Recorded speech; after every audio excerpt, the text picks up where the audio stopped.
Hey, welcome to the Explainer. So, what if I told you that a single four-letter word could unlock a massive secret about how we all communicate?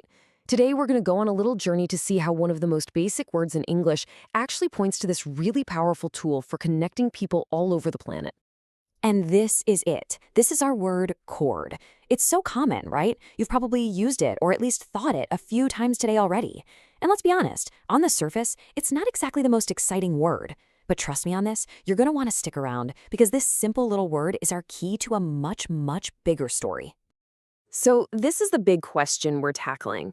I mean, how can a word that just means a piece of string or maybe a power cable, how can that possibly have anything to say about something as huge as global communication? Well, to figure that out, we've got to look a little closer. Okay, so first things first, we're going to do what any good detective would do. We're going to examine the evidence. We're going to break this word down piece by piece, and we'll start with the most basic thing, just how it sounds. Okay, so this is how you say it. Pretty simple, right? Chord. Sounds totally straightforward, but in English, sound can be, well, it can be a bit of a trickster. And here is a perfect example of what I'm talking about. Chord sounds exactly the same as cod, like a crow, chord, like in music, and chord, like an apple.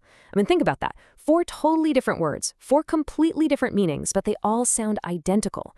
It just goes to show you how much complexity is hiding in even the simplest words. All right, let's get to the meat in. Now, this first definition is exactly what you'd expect. A cord is a long, thin rope or wire, You tie up a package with it, you plug your phone charger in. That's the cord we all know and use pretty much every day. But is that the whole story? Nope.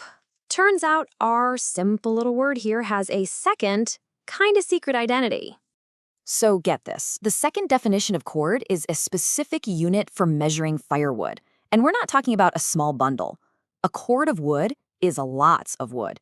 It's a stack that's 4 feet high, 8 feet long, and 4 feet deep.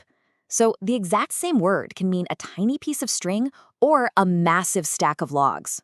Wild, right? And just to round out that first, more common meaning, here are its closest relatives: rope, string, twine, wire. You get the idea. So, okay, we've taken the word apart. But while we were digging around in its dictionary entry, we found something else. A clue. The BE850 list. Yeah. Tucked away in the dictionary entry for chord was this little note, this hidden clue that honestly changes everything. This right here is the moment everything pivots. It says, chord is on the basic English 850 list. Now, when I first saw that, I had the exact same question you're probably having right now. What in the world is the basic English 850 list? This little note, this one sentence, is our doorway from just looking at one word to understanding this huge idea about making language accessible for everybody. It tells us that chord isn't just some random word. Nope, it's a specially chosen one. So, the BE850 list is this hand-picked set of 850 words. The best way to think about it is like a universal toolkit for the English language. It was developed way back in the 1930s, and the goal was pretty revolutionary: to give anyone, anywhere on Earth, the power to express almost any idea using a really small, really simple vocabulary. The whole point was to build bridges between people, not walls. So why Simple English? This whole thing brings up a much bigger question, doesn't it? I mean, why would we ever want to limit ourselves to just 850 words when the English language has like hundreds of thousands of them? Look, complex language is amazing and powerful, but it can also be a barrier, right? It can shut people out. The whole idea behind Simple English and this BE550 list isn't to dumb down the language at all. It's about creating a shared space, a common ground, where essential ideas can be communicated clearly to absolutely everyone. And that's really the core philosophy here. It's about getting to maximum clarity with a minimum vocabulary.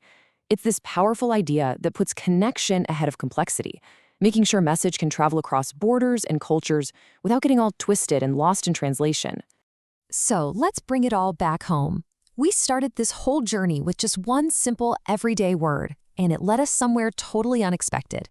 This was the path we took, right? We started with chord. We peeled back its layers, the different meanings, the tricky words that sound the same, and doing that led us to that hidden clue, the fact that it's on the B850 list.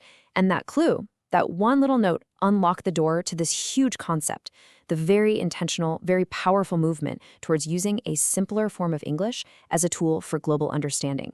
So we've seen how one simple word is actually part of this much bigger system, one designed to connect us all. And it leaves us with a really fascinating question to chew on. When it comes to truly being understood by others, is the answer to use more words, or is it to use just the right ones? Thanks for joining me on The Explainer.